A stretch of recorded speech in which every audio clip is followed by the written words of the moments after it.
Happy New Year, Matt. Hey, Graham, nice to see you. Same to you. Welcome, everyone, to Crazy in Love, the podcast where two therapists, two couples coaches talk about all things to do with relationships.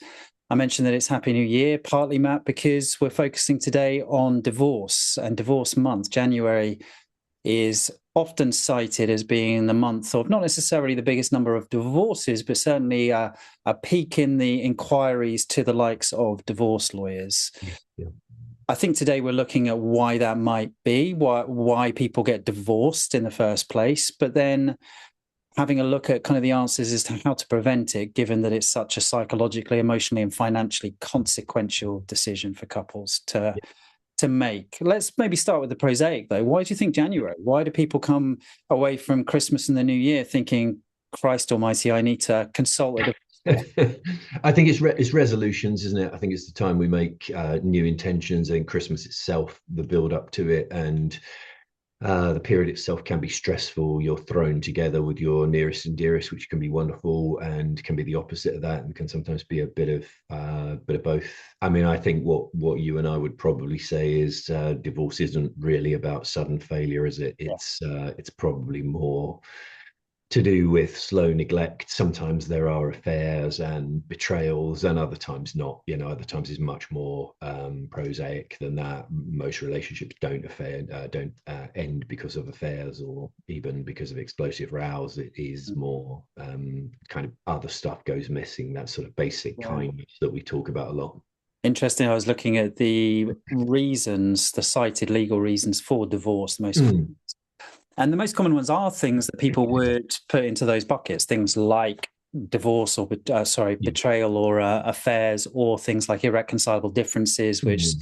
suggests that people are rowing frequently. It might The be big bucket, that one, isn't it? Irreconcilable differences. irreconcilable differences. You can put that into kind of any relationship. Yeah. But when I think of that, I think of rows, I think of slam doors, and I think of kind of Yeah. just two people Yeah. fundamentally at odds in it with heat behind it. Yeah, yeah, I think it can go that way, can't it? I There mean, isn't an I easy certainly bucket for slow drift no, no, into resentment, despair, silence, not really communicating. There's yeah, it's much less common to cite that. People are generally looking for the big ticket reason, and often there isn't a big ticket reason, is it? It's a slow decline over a decade or two. yeah. It's an easier story, isn't it, to tell friends and loved ones and anyone who's asking, a level of individual what went wrong. You would say something about irreconcilable differences. You wouldn't say I stopped making an effort and they stopped making an effort and Yeah, it good. slowly went away and we could have fixed it or improved it at any point, but neither of us chose to. That wouldn't be a very Well,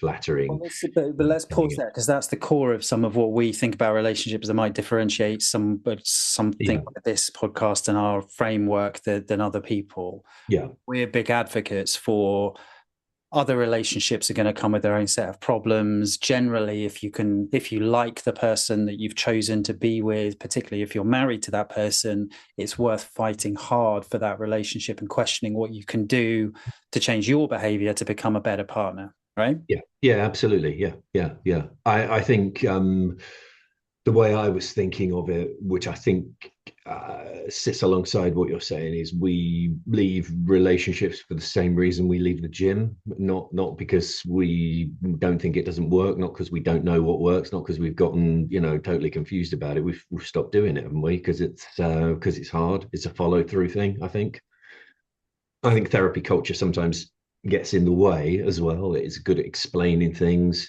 rounding out the reasons we don't get on, looking at attachment patterns and dressing it up sometimes in sort of odd or sophisticated sounding, opaque language rather than we're not behaving well towards one another anymore. We're not behaving like we did in those early days. That's the thing that strikes me most when I meet couples. It's very rare that a couple are having difficulties and behaving really nicely, kindly, and thoughtfully towards one another. The opposite is almost always true, I think. I can't think of an instance where that's not true. And on a similar bent, it's rare that there's one issue in a relationship, right? It's rare that the sex life is struggling, but everything else is pretty much perfect, and they're treating Yeah, with yeah.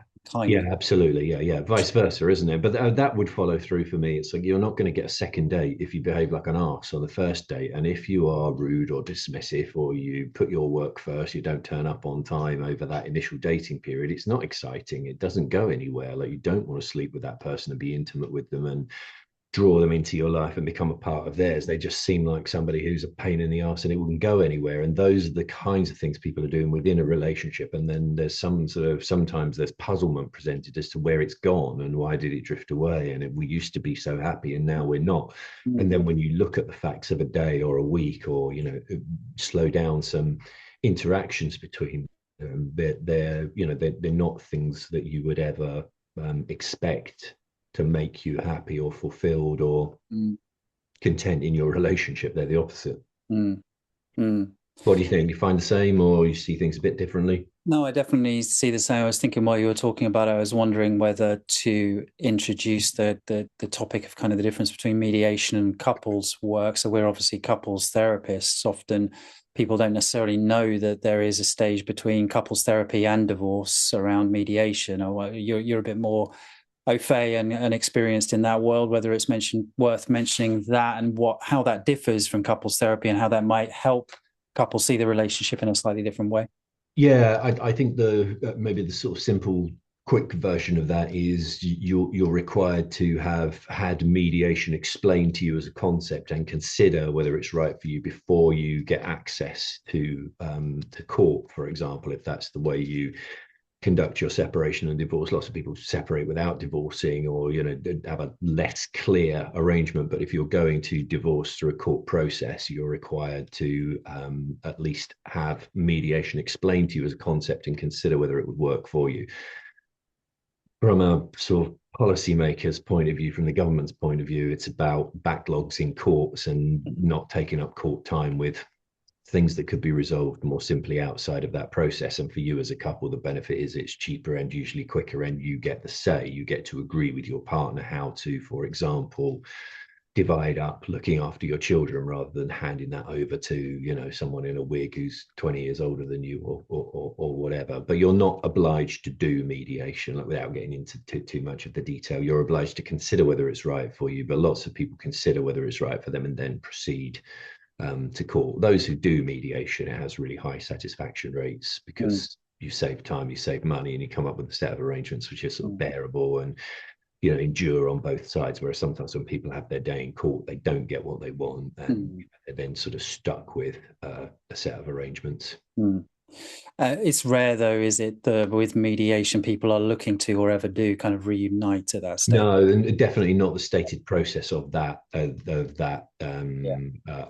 process. So mediators would specifically redirect somebody back into couples therapy, for example. That is not their function at all. They're looking at how the split takes place, not whether the split should take place. Although, of course, people going into that process sometimes realize perhaps they've jumped the gun, or perhaps there's something else. So there's a little bit of interplay. And I guess what I was thinking there is some of the skills that the mediation process is trying to inculcate are skills that, had they been using 5-10 years previously in their relationship, kind of listening with respect, validating, showing care and compassion, might have actually helped in that relationship. Yeah, I agree. It's all about negotiation and trade-off, isn't it? Like, if you read anything on negotiation or mediation, it can be pretty much boiled down to that. They like to think of relationships in that way, though, right? I think they're to this, and they might think, well, these are unromantic guys who are trying to boil relationships down to a set of skills that they can learn in FBI training or something. Yeah. Sure. Yeah. Negotiation. That's not really a romantic view of relationships, but I think there's something to that, isn't there, around taking care to think of it as a set of skills, in the same way you mentioned dating before. Dating, fundamentally, although there's a kind of elemental attraction to it, there's a set of skills involved in being successful on the dating scene. Yeah, and I think sometimes they can go unnoticed, can't they? The skill of turning up on time, nicely presented in appropriate clothing at a venue that, counts as a good date spot, and all of those things. There is, when you see people who really struggle with that world and are not good at dating, and sometimes you and I see those, I tend to see them as guys rather than women, although I do see some women in that situation. They're really befuddled by what a date would consist of and even what conversation would look like. So I was talking to a guy way back in the day, and he was, I said, so, what do you do? Let's sort of role play the date. And it says to me, work in finance is quite complicated. And I'm like, wow, that's it. That's all he's offering, you know? Yeah. Yeah. And he doesn't know whether the person over the other side of the table is going to say, oh, my brother does that.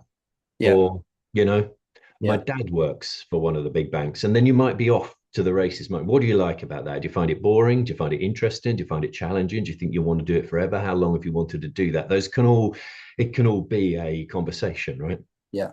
Yeah. You can find out what they do and you can be like, it's interesting. These things are remarkably similar, even though what you do seems to be nothing like that. That is the nature of a conversation and an exploration, isn't it? So sometimes I think there are skills to be drawn out from that, but usually we wouldn't tend to think of a conversation as being a skill. And I don't really mind if people don't think of relationships as skills, but I would just say they probably are. And there is a skill of, Yeah. winding your neck in, taking a step back, Yeah. seeing it from their point of view, acknowledging what's being said to you rather than immediately defending your position, or those sorts of things, I think can usefully be spoken about as skills that probably mean you're less likely to separate or split or meet the divorce lawyers. Yeah, so some of the language around it is less relevant to what you do, isn't it? Like you can think of it as a mindset shift. So some of the skills you were describing with that man and thinking about how to talk about his occupation and how someone might show interest in that in a way he's not expecting. Yeah.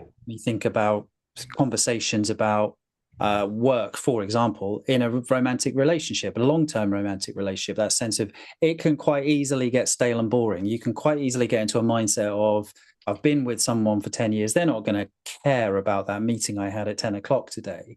Yeah. So they don't care about the detail of No, that. sure. Yeah. But they, in all likelihood, care about, like, were you stressed about it? Were you anxious about it? Was it an important meeting for you? Yeah. How did you feel about it at the end of the day? So it's not Yeah. necessarily a kind of work conversation. It's a kind of understanding you as a human being conversation. But I think long-term relationships, quite hard to keep that going.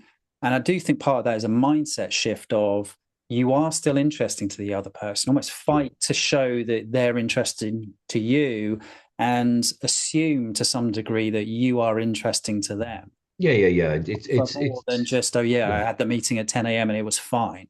Like, yeah. Or what I hear is people complaining about their work. So yes. sort of tell me about your work, or I'm interested in your work, becomes an opportunity for you to say everything that went wrong in the day or the things that are frustrating, in a job that you're probably not going to leave. And, if you're rehearsing frustrations and thinking about what would suit you better and making a plan to leave, that could all be, quite helpful. But often what people are doing is simply complaining about something that they intend to carry on doing. And that's not terribly interesting for the other person or enlivening, and it's not that good for you either. It's not the totality of it. There probably are reasons you stay, and that can be spoken of as well. So I think it does feel like it descends into really bad habits sometimes, rather than there's something sort of deeply psychological underneath that. And with that guy who I'm talking about, I mean, so I'm not really talking about a person, but that example of somebody who doesn't necessarily want to or think their job or anything about them is interesting. There probably is a bit of a psychological root for that, isn't there? They've probably grown up in a house where they have not been cherished and prized, and those kind of things about them have not been drawn out and have been shown to them. They have not come to see that others find those things interesting. So there's a little bit of sort of exploring that and pointing that out. But then there is a behavioral change. Like if you tell somebody you work in finance and that's the end of the story, there isn't going to be a conversation. You've got to find a way of saying, I got into it because, or it can sound boring, or it can seem, difficult to understand for people outside. But the way I think about it is this, or, something along those lines that gives somebody something to hang on to. Yeah, because otherwise you're signaling that you yourself think that that part of your life is boring. You're closing it off, aren't you? You're Sure. a very strong signal of that isn't interesting about me. And I think couples do that to each other quite regularly, don't they? They're kind of signaling to each other that part of my life is not interesting to you. It's part of my life that I live. You live your life. We come back together. We watch some TV together. We raise the kids together. but our lives, the things that actually drive us, because I guess that guy, there would be a reason he worked in finance, right? There'd be aspects of that that really kind of got his juices flowing, that Yeah, sure. for Yeah. some reason he wasn't able to, might well have deeper psychological roots, wasn't able to access in that moment with you. Yeah, agreed. Yeah. And it's I mean, maybe broadening things out a little bit. We're obsessed with love, aren't we? And we talk about it all the time. There's so many cultural touch points for talking about love and esteeming relationships, and yet we're really bad at the staying together bit. Like, all the stories are the start.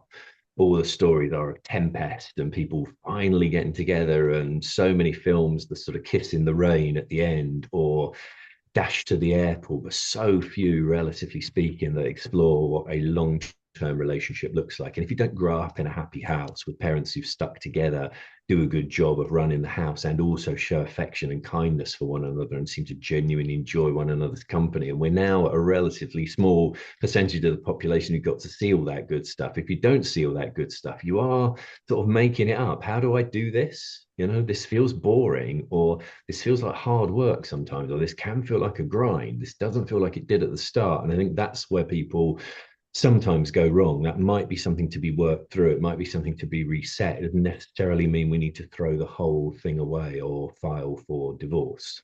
Yes. Telling you something, isn't it? It's giving you some intel, but it might not be telling you that this has become far too much like hard work and I'm going to check out. Yes, that cultural idea of relationships should and must change, and the feelings that accompany the changes in the relationship over time are perfectly natural, but you do still have to work hard to navigate them and reconnect in different ways, for want of a better phrase. Yeah. But we're not really told that, are we? Like, No, I don't think so at all. No. weddings, even as far, usually when people get married, they'll have been together a year or two before, Sure. at least before they get married. The weddings themselves are often this kind of delight in the romance, aren't they? Sure. Might involve a little bit in, like, a father of the bride speech, a little bit about kind of hard work, but ultimately they're based on the quite a romantic idea around feelings and around codependence and uniting and merging with each other, as opposed to, here are two independent people that are choosing to spend the rest of their lives every single day waking up trying hard to be a better person for the other partner, and to deal with the ups and downs of that, the disappointments, the frustrations, the reality of that. In some ways, that deserves even higher praise than, here are two people who are lucky to have just stumbled upon each other and fallen in love with each other. Yeah, I agree. There's a way of making that remarkable and interesting and romantic, even, right? The sort of, we both fancy one another at the start bit is actually not so. It's not so noteworthy. Lucky, yeah. How lucky are you? And some of those readings that people choose tend towards the kind of things you're saying. They feel unrealistic, don't they? As an older guy looking back and thinking about failed relationships and failed marriage and the challenges in my current marriage and relationship, and all of those I see in my friendship and professional network and day to day with the couples that I see. You're like, this is actually really hard. We're sort of telling lies, aren't we? We're giving the impression that this is going to be wonderful and easy. And I think relationship advice generally follows that. It's unrealistic. We're looking to rekindle things that probably can't be rekindled. The relationship goes through phases and it changes. And I don't think it's better or worse, but it is definitely different. I think it's definitely different in your 20s for me than it is now with two young children and a very busy life. Yes, there's a manage expectations point in there that, if you're not careful, sounds defeatist and negative and pessimistic. But I don't think you're intending to make it feel that way. I think in some ways, the point you keep coming back to in these conversations is that in many ways can feel richer, and it can feel joyful in moments. You wouldn't necessarily describe your life as happier necessarily because of that, but it's got maybe more meaning and purpose, a richness to it that it wouldn't have had in your 20s, maybe. No, I'd agree. I think that's I think that's well put. And I think modern life sets up to make it hard as well. Lots of families who, lots of couples who I see, dual income families, they are exhausted from parenting. Often grandparents and other family members are not nearby because of the way we lead our modern lives. And that makes it a really big, substantial challenge. I think the way that parents want to parent these days is in many ways admirable. They evidently give a damn. They're serious about the craft, but I think that can get overdone. And relationships that are child centered, so to speak, very much focused around the needs of the children as the primary objective, are in real trouble from not satisfying the needs of the two adults. I would, often encourage couples to think about that in a different way, that you are the nucleus, that your relationship is what sustains family life in the long run. And, the kids not getting somewhere on time, not having quite so much in their schedule, or being put to bed by somebody else who's babysitting so you can go out for dinner or a walk or a last orders or whatever it might be. Those are things to think very seriously about. Yeah, yeah. There's a prioritization of children's needs, isn't there, that comes to the equation and gets in the way of Yeah. in some ways, the purpose of getting married in the first place. We are talking about marriage, particularly in the context of divorce today. Yeah. There is a kind of historical bedrock of that decision, which is at least partly driven by your getting married, partly to signal to each other that you want to raise children together, at least Sure. for the majority of couples. For a lot of people, yeah. For a lot of people. And if you then sacrifice that relationship on the altar of, apologies for my Christian metaphors today. And you're blaspheming earlier as well. If you do sacrifice that relationship, then to some degree you're kind of undermining the purpose of what you're there to do in the first place. Like if you're sure. trying to create a safe structure and a safe a safe institution, again, for want of a better word, for the family to develop into the future, it's not the most sensible idea necessarily to. I think it's sort of fit your own oxygen mask first, isn't it? To some extent, for me, I think though that can feel quite unrealistic to some couples, though, right? Given the lives you just described, that the fitting your oxygen mask first is very, very difficult to even imagine how to do that. When you are far from childcare, where finances are tough at the end of the month, so the babysitter comes with a bill of at least 100 quid before you've even got started on the night out, probably, right? It's not the easiest thing in the world to make happen, and can feel a little bit patronizing from people like us to just say, find some time for your relationship in the busy lives that you have. But I agree. I'd take up that challenge. I hear that sometimes. I don't hear that very often, because I think for most of the people I'm working with, that wouldn't be a sum of money that would break the deal or mean that they're not able to do that. But if you don't want to leave, or you feel you can't leave, you can do date night at home. You might have to think harder about it, but you are stepping through the shower, you're wearing different clothes, the meal is a bit more fancy, isn't it? Depending on where you are and what money you've got available will depend on what you're able to do. But someone can make the starter, someone can make the main. We can even choose something from the posh range of a supermarket, right? Those things can still be nice if we've got time and the kids are genuinely in bed. But what I hear a lot is the kids are not in bed. They stay up late, or they bounce around, and those sorts of things. And I think that's the bit that's gone further than certainly, my generation of parents wouldn't have put up with that. We were put to bed, and woe betide you if you didn't stay in bed. And I see where the tilt comes from, and I see the impulse to be great parents, but I think it's short term rather than medium long term. I think it carries real risk that you can't spend any time together as an adult, as a couple, not even necessarily romantic time, but just time where you talk about your stuff, and there is an opportunity to talk about your day in the way that you were describing earlier. So not as a prelude to sex, not as like a terrifically romantic evening, but just two adults doing something which is separate from the children. Feels to me critical for most of the couples that I meet, and the ones that are in trouble have often not got that in place. Yeah, agreed.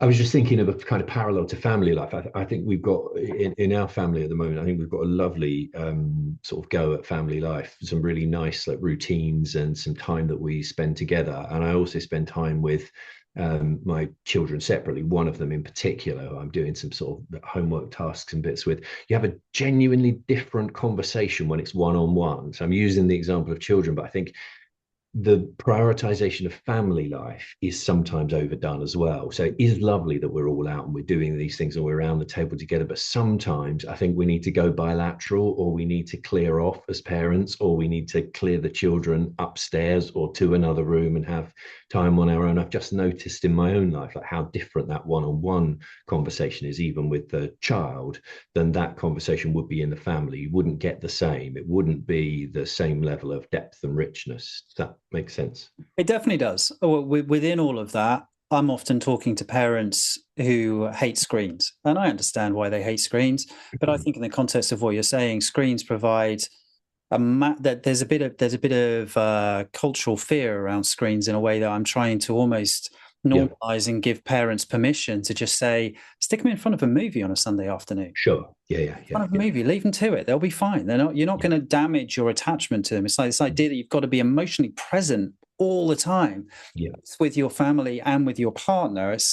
You don't need to. Some of those lovely moments might be you're both reading, but you're reading in the same room together and you're spending time together. As long as you've also supplementing that with moments of genuine kind of conversation about yourselves, I think that's fine and actually quite healthy if you are a bit more restricted with childcare support. Yeah. No, I think those are good examples. I guess the other couple of things we might want to say before we sign off are lots of couples come to us telling us they argue a lot, and that's become really problematic in itself. And I think there's some ways in which you and I would recommend they rein that in and start to structure those disagreements differently. But the thing that might be worth saying here is that the biggest predictor of failure isn't conflict in marriages. Strong couples are not calm and harmonious all the time. It's more about fixing things quickly. So it's offering an apology and resetting and then acting differently next time around. But there's something about the fear that if we get into something, we'll end up arguing about it. And that in itself is a terrible thing or a really disappointing thing, or we mustn't and we shouldn't. And I think you and I have got a bit more of a relaxed stance on that. There will be conflict, like expect it. That's not shouting, that's not unpleasant, that's not contempt for one another or condemnation or harshness, but you will disagree and you will irritate the person that you're living with, and that we can chill about, right? That we can do something about, that we can use some skills to offset and mediate. We don't have to use that as a kind of it doesn't have to be a panicky response. We argue all the time. Well, we disagree a lot. Let's see about arguing. Let's see what we can do that feels different. Yeah, strong agree.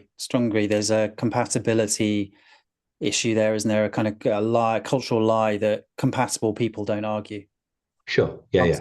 So that bucket of irreconcilable differences. It's red light or a red flag that we're arguing. We must have irreconcilable differences. No, you've got reconcilable differences. You've got very reconcilable differences. I see people like you all the time who argue with each other and are different people and are struggling to make those differences gel in the same household. Like, you can do it. You just need to do it in a certain way that involves a strong element of making up and repair afterwards, and some sort of post-match analysis of why do we keep getting into this same bloody fight? Like, how can we do this better? How can we resolve? And is this something we just need to accept and we can't resolve? Or if there is something we can change, how do we change it? Those are your two options, basically, when it comes down to it. And you need to try and keep that respect and relative calmness, even when you're worked up throughout that. Yeah. There are some ground rules on there. I think it's the thing that therapy can genuinely help with. I don't think I tend to do couples therapy, which is shorter rather than longer. It's not years and years, typically. And there is something about people get lost in the pattern and can't see why they're arguing or what they could possibly do differently. And their responses seem entirely reasonable to them. And when I hear them, I'm like, well, that's not going to work. You know, the person was telling you something that was important to them and you've just contradicted them. And that makes pretty much anyone made of flesh and blood mad. So I think sometimes there's value in some, useful advice on this is what we do. This is the thing we keep repeating. We're lost. Can you help? But then we're back to the gym and to skills, aren't we? It's over to you to do it. And that's that's the thing that I come back to. What usually works when I see couples is that willingness to do that and to work hard. And the final thing I was going to segue to is just to say, if you do go again with another person, often all of those problems are there in some way, shape, or form, waiting for you again after that honeymoon period. You have not changed. You have not necessarily matured or grown your ability to resolve conflict or say what you mean without issuing an ultimatum or a lecture, and therefore it probably will repeat, or the problems will look slightly different, but they'll still be problems. So I think when people are going for divorce, they want it to stop and they want something entirely different. And those things are usually not possible without a bit of work. So instead of new year, new you, we're looking at something like new relationship, new set of problems. Yeah. Or like what some of the researchers in this area talk about, marriage one and marriage two, but it's the same marriage, right? You go again, you try and reset it from within, and that might be the useful thing that one can do in January, but one can also do on any random Monday or Tuesday morning, exactly, if you wish. Like, should we notice the thing we're doing that's hurting or disappointing both of us, and shall we have a go at doing something differently? If you can't do that on your own, it's worth talking to someone who can help you along with that. Great. That is a perfect place to end. Good to see you, Matt. Yeah, nice to see you, Graham. Yeah. Bye.